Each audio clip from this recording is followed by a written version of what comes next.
पेस्टोला। Austria का एक छात्र डॉक्टरी पढ़ रहा था। उसका नाम था पेस्टोला। उसे रास्ते चलते एक बच्चा मिला। उसके अभिभावकों को ढूंढने पुलिस में सूचना देने के उपरांत उसे अनाथालय भेज दिया गया। पेस्टोला को एक दिन के साथ से ही उस बच्चे से मोहब्बत हो गई। वह जब तब उसे देखने जाया करता, कुछ उपहार भी ले जाता। पेस्टोला ने गंभीर दृष्टि से देखा कि अनाथालय में निर्वाह और शिक्षा व्यवस्था तो है, पर कर्मचारियों के पास प्यार नाम की कोई वस्तु नहीं जिसे पाकर बच्चों का अंतःकरण खिलता हो। पेस्टोला ने पढ़ाई समाप्त करते ही यह आंदोलन चलाया कि जिनकी छोटी गृहस्थी है वे अनाथ बच्चों को अपने परिवार में सम्मिलित कर लें और उसे लाड चाव से पालें। खोजने पर ऐसे उदार व्यक्ति भी मिल गए और असहाय बच्चे भी। आत्मीयता के वातावरण में बच्चों का मन विकसित होने लगा। पेस्टोला ने विवाह नहीं किया, अनाथ बच्चों को ही अपनी संतान माना। परित्यक्ताएं वृद्धाएं उसकी बहन और मां की तरह उसी के घर में रहने लगीं। अपनी निज आमदनी वह इसी कार्य में लगा देता। उसकी देखा देखी अनेक उदार मन वाले लोगों ने अपने परिवारों में निराश्रितों को सम्मिलित किया। पेस्टोला का आंदोलन दूर दूर तक फैला। उन्हें नोबेल पुरस्कार मिला। यह राशि भी उन्होंने इसी प्रयोजन में लगा दी। अखंड ज्योति, जनवरी सन 2000। सादगी। राष्ट्रमंडलीय प्रधानमंत्रियों के सम्मेलन में भाग लेने के लिए प्रधानमंत्री श्री लाल बहादुर शास्त्री को लंदन जाना था। उनके पास कोट 2 ही थे। उनमें से एक में काफी बड़ा छेद हो गया था। शास्त्री जी के निजी सचिव श्री वेंकटरमन ने नया कोट सिला लेने का आग्रह किया, पर शास्त्री जी ने इनकार कर दिया। फिर भी वेंकटरमन कपड़ा खरीद लाए और दर्जी को बुलवा लाए। जब कोट का नाप लिया जाने लगा तो शास्त्री जी हंसे और बोले, इस समय तो इसी पुराने कोट को पलटवा लो, ठीक नहीं जमा तो दूसरा सिलवा लूंगा। जब कोट दर्जी के यहाँ से आया तो कोट की मरम्मत का पता तक नहीं चला। तब शास्त्री जी ने कहा, जब कोट की मरम्मत का पता हमें ही नहीं चल पा रहा है तो सम्मेलन में भाग लेने वाले भला क्या पहचानेंगे। और वे उसी कोट को पहनकर लंदन राष्ट्रमंडलीय सम्मेलन में भाग लेने के लिए गए। ऐसी थी शास्त्री जी की सादगी। यह वृत्ति राष्ट्र को अपना एक परिवार मानने व स्वयं को उसका एक अभिन्न अंग मानने के कारण विकसित होती है। क्षुद्र व्यक्ति से कृपणता समझ सकते हैं, पर सत्य यही है कि इस सादगी में अपव्यय की रोकथाम में ही महानता के बीज छिपे हैं। अखंड ज्योति, जनवरी सन 2000। महत्व। वन में खड़े एक वृक्ष के साथ लिपटी हुई एक लता भी धीरे धीरे बढ़कर वृक्ष के बराबर हो गई। वृक्ष का आशय लेकर उसने फलना फूलना आरंभ कर दिया। बेल को फलते फूलते देखकर वृक्ष को अहंकार हो गया कि मैं न होता तो लता कब की नष्ट हो गई होती। उसने धमकाते हुए कहा, ओरी बेल, मैं जो कुछ कहूँ तू उसका पालन किया कर, नहीं तो तुझे मार भगा दूंगा। अभी वह लता को डांट ही रहा था कि 2 पथिक उधर से निकले। एक बोला, बंधु देखिए यह वृक्ष कैसा शीतल और सुंदर है, इस पर कैसी अच्छी लता पुष्पित हो रही है, आओ यहाँ कुछ देर बैठकर विश्राम करें। अपना सारा महत्व लता के साथ है, यह सुनकर वृक्ष का सारा अभिमान नष्ट हो गया। उस दिन से उसने लता को धमकाना बंद कर दिया। कथा का मर्म समझाते हुए संत बोले, भक्तों, नारी के साथ जुड़ा होने से ही नर का महत्व है। दोनों एक दूसरे के सहयोगी सहचर हैं। ऐसे में किसी एक को कनिष्ठ वरिष्ठ नहीं माना जाना चाहिए। अखंड ज्योति, जनवरी सन 2000। कल्याण।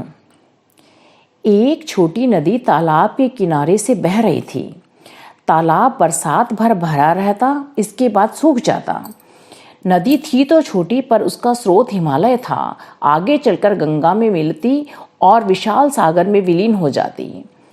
तालाब नदी को समझाता, इतनी लंबी और कष्ट साध्य यात्रा क्यों करती हो? हम दोनों मिलकर रहें तो क्या हर्ज है। नदी ने कहा, तुम तक सीमित होने के बाद मैं अन्यत्र कहीं न जा सकूंगी और किसी के काम न आ सकूंगी, इसलिए मुझे रोको मत। प्रवाहित होते रहने में मेरा और संसार का कल्याण है। अखंड ज्योति, जनवरी सन 2000। अमर सेना ने कोर्ट मार्शल के सम्मुख तात्या टोपे को उपस्थित करने के बाद अंग्रेज न्यायाधीशों ने पूछा, यदि तुम चाहो तो अपने बचाव में कुछ कह सकते हो। तात्या टोपे का स्वाभिमान जाग उठा। उन्होंने कहा, मैंने ब्रिटिश शासन से टक्कर ली है। मैं जानता हूँ कि इसके बदले मुझे मृत्युदंड प्राप्त होगा। मैं केवल ईश्वरीय न्याय और न्यायालय में ही विश्वास रखता हूँ, इसलिए अपने बचाव के लिए मैं कुछ नहीं कहना चाहता। तात्या को जब फांसी स्थल पर ले जाया गया तो उन्होंने कहा, तुम लोग कष्ट क्यों करते हो? लाओ, फांसी का फंदा मैं स्वयं ही अपने गले में डाल लूं। इन अंतिम शब्दों के साथ सन 57 के स्वतंत्रता संग्राम का वह सेनानी अमर हो गया। अखंड ज्योति, जनवरी सन 2000। निशस्त्रीकरण। एक चिड़ियाघर के जानवरों ने इकट्ठे होकर विचार किया कि निशस्त्रीकरण की नीति पर चलना चाहिए। गैंडे ने कहा, दांत और पंजे सबसे अधिक खतरनाक होते हैं, उन पर प्रतिबंध लगाया जाए। सींग तो केवल रक्षा के साधन मात्र हैं। भैंसा और हिरन से लेकर कांटों वाली सेई तक ने गैंडे का समर्थन किया। शेर ने दांत और पंजों को खाने और चलने का साधारण साधन बताते हुए कहा, सींग ही निरर्थक वस्तु है, सर्वसम्मति से उसी का प्रयोग निषिद्ध किया जाए। बाघ, चीता और सियार से वन बिलाव तक ने इस तर्क की प्रशंसा की। अब रीछ की बारी आई तो उसने कहा, सींग, दांत और पंजे सभी हानिकारक हैं। जरूरत पड़ने पर आलिंगन द्वारा मित्रता पर छूट रखी जानी चाहिए। जो लोग रीछ की आदत जानते थे वे उसकी चालाकी को ताड़ गए और मन ही मन बहुत कुढ़े। अपने पक्ष का समर्थन और प्रतिपक्षी का विरोध करने के जोश में वे बहुत शोर मचाने लगे, एक दूसरे पर गुर्राने लगे, यहाँ तक कि टूट पड़ने की बात सोचने लगे। चिड़ियाघर के मालिक ने यह शोर सुना तो उसने उन सबको अपने अपने बाड़े में खदेड़ दिया और कहा, मूर्खों, तुम भल मनसाहत से अपनी अपनी मर्यादाओं का पालन करो तो बिना निशस्त्रीकरण के भी काम चल सकता है। आशा करनी चाहिए कि मनुष्य में सद्बुद्धि आएगी एवं विनाश का यह वातावरण पारिवारिकता की मनस्थिति के विकसित होते ही बदलेगा। अखंड ज्योति, जनवरी सन 2000। कर्म बीज। बेटे नास्तिक होते जा रहे थे। अक्सर वे कहते, ईश्वर यदि है तो भी पक्षपाती है, किसी को सुख देता है और किसी को दुख। ऐसे ही अनीति बरतने वाले पर श्रद्धा जमती ही नहीं। पिता को पता चला तो उसने बेटों को बुलाया। कहा तो कुछ नहीं, पर सामने वाले खेत में कई तरह के पौधे लगाने में उन्हें साथ ले लिया। बोया हुआ समयानुसार फलित हुआ। गन्ना मीठा, चिरायता कड़वा, गुलाब पर फूल, कंटीली पर कांटे आदि जैसी भिन्नता उनमें पाई गई। पिता ने बेटों को बुलाकर पूछा, बच्चों, हम लोगों ने एक ही दिन एक ही भूमि पर पौधे लगाए थे, पर उनमें यह भिन्नता क्यों? बच्चों ने एक साथ उत्तर दिया, इसमें न जमीन का दोष है और न बोने वालों का। बीजों की भिन्नता से ही पौधों के स्वाद में अंतर आया है। पिता ने हंसते हुए कहा, बच्चों, भगवान न अन्यायी है न पक्षपाती। मनुष्य अपने कर्म बीज बोता है और वैसा ही भला बुरा काटता है। भिन्न परिस्थितियों का कारण भगवान नहीं, कर्ता का अपना स्तर एवं पुरुषार्थ ही होता है। लड़कों का समाधान हो गया, उनकी आस्था फिर वापस लौट आई। अखंड ज्योति, जनवरी सन 2000। अगर आपको हमारी यह वीडियो पसंद आई हो तो कृपया इसे लाइक, शेयर व कमेंट अवश्य करें।